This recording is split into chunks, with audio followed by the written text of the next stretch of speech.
Cách cả bông mình là đẹp phú mới xem Brandu xem ốc cái cách cả là đẹp hay là hai ui đẹp thương thế này mà bự Brandu xem mặt na cách cả mungkin dia cara tadi kan biarlah Brandu xem mặt na taban dan xem taban cek hai con ring taban Brandu lại ăn không được lại ring biarlah hai mình ruby chỉ ốc là dưới hai sơ là taban ốc vùng rong quang không bự vùng đi phố này món đưa khăn băng với chăn ép mà Brandu khăn băng chia vô là khăn băng rong kia thì là của cái vật chất này gần rong kia chỉ mà bự ta làm nhá bộ chết này phần 10 này khăn băng hoài này ta gần là ăn cưa rồi là này Brandu đại nhá này bộ chết này khăn băng hoài dưới khăn băng mù thì ích có chỉ ăn cưa mà Brandu cô chết này khăn băng mù thì ích cho người này vùng rong quang này là bằng kia chứ là cái này à thèm mi liền đấy bảo bằng ăn quan mi liền này bằng lại uống hay là bánh hoài này bằng mua tự ăn con được mà bữa nông tròn được cam là cũng ăn cưa đấy là bằng mình chỉ khăn bằng để ở chỗ vùng rong quang bằng khăn bằng để ở chỗ này dưới hai chờ vùng rong quang chỉ làm tập con bánh Brandu chiên và thức chiên vô là bằng rốt lên đưa này tàu móc bự bằng một người là tồn tại mãi mãi cũng kia là how roll forever hay sao tâm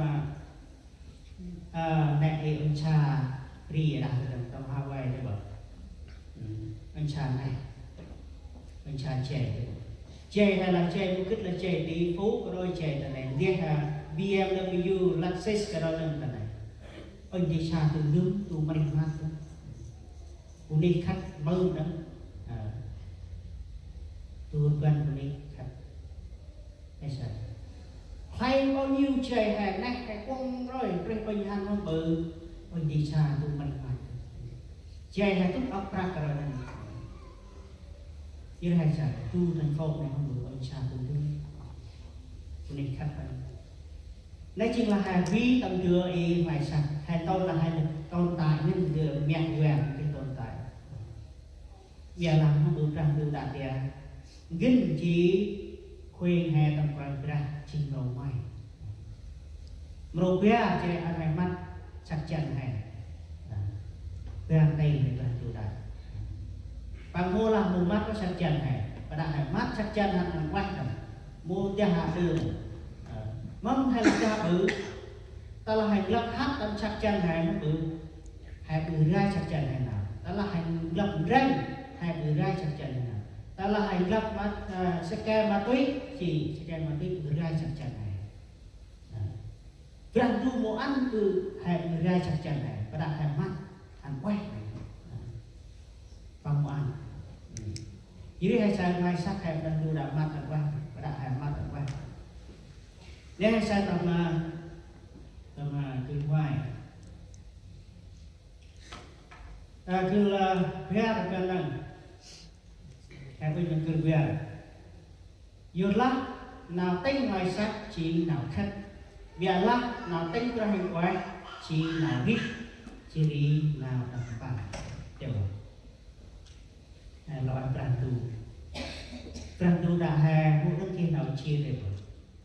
hai đi chỉ đi đánh bàn quay nó bự hai cái nào làm băng cái nào đi đây chỉ Brandu to mà buộc cho chỉ này chính là một điều chắc chắn as God promise nơi chỉ buộc trong một Brandu to ăn chỉ mà bọn đánh Brandu bằng mà ăn buộc cho nào đi chỉ nào đặt bàn nào đặt bàn cái này một cái đặt bàn hạt dẻo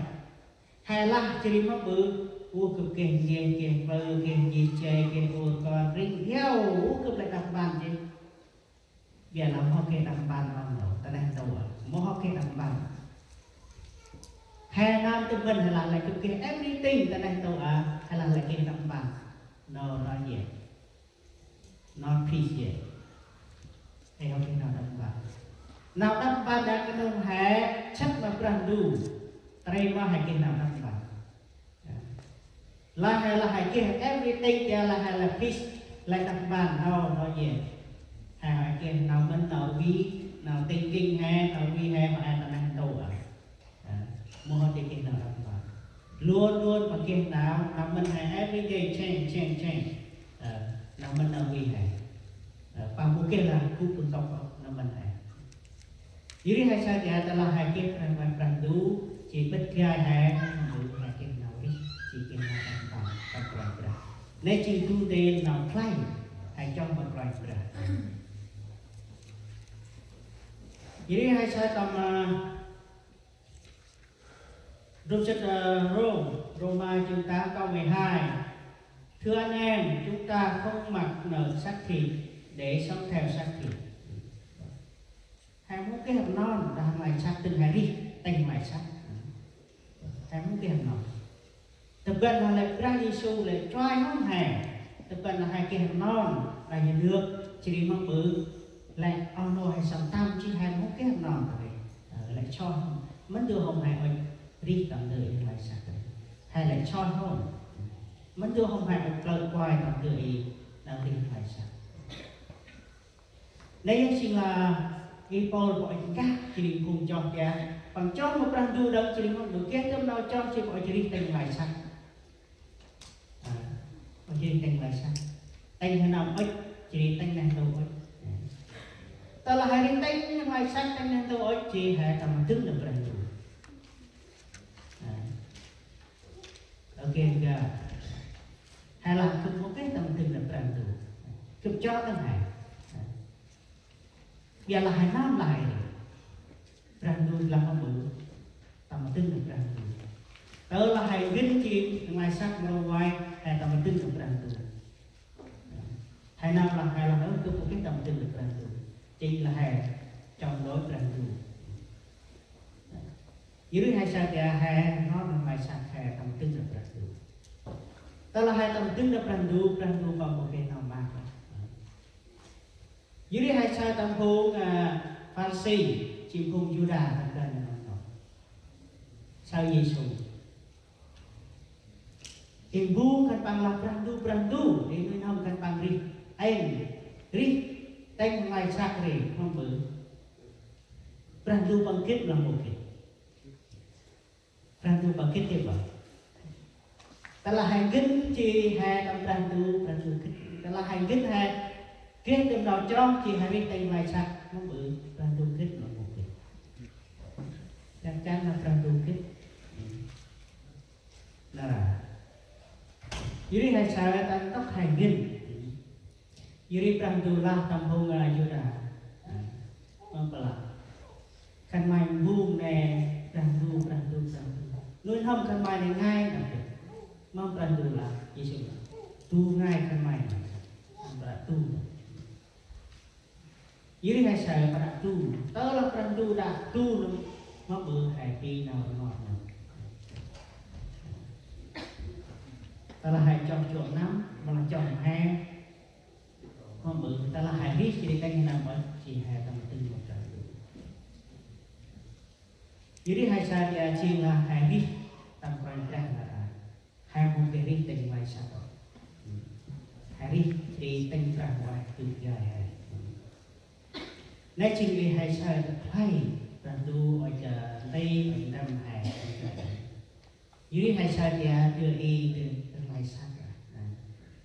Brandu luôn luôn bằng cách đưa lại sát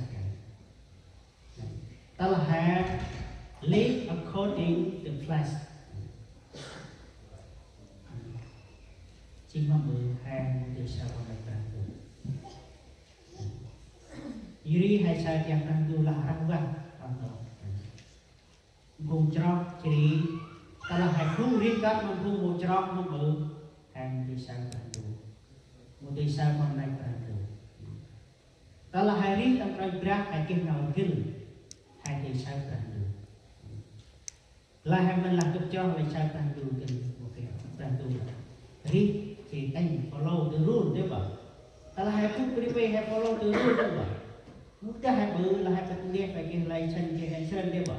hai follow the rule nè hai cố đi prime hai follow the rule nè hai cố đi tăng prime pra hai follow the rule prime pra một cái là hai tiền phải bự lên làm một cái cái hai phải tăng ta làm bước đã ở con ở gần này ta làm mình bước tay ở con phải dưa phải tâu làm tay ở con một tâu một bự chỉ mình vừa là mai một tí con cướp này ai một tí con cướp lạc một sờ đâm tay một sợi giáp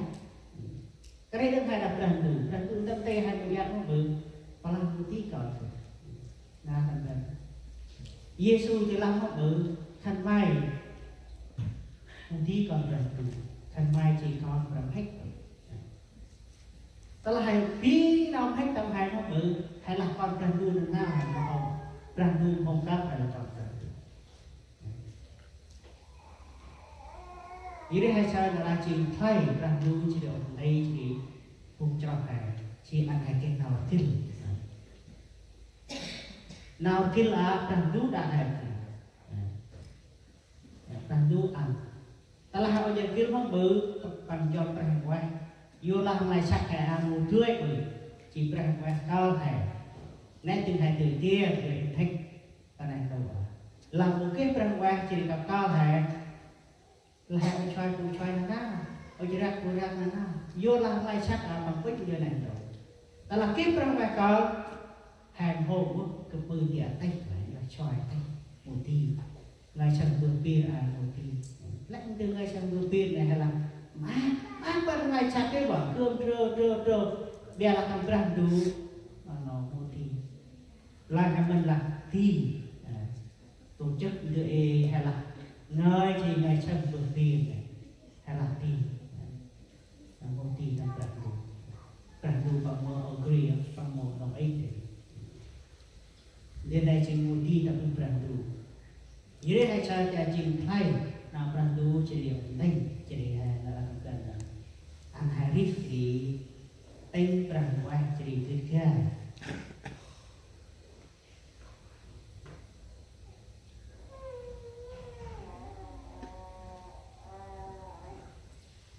dưới đây hãy chơi tầm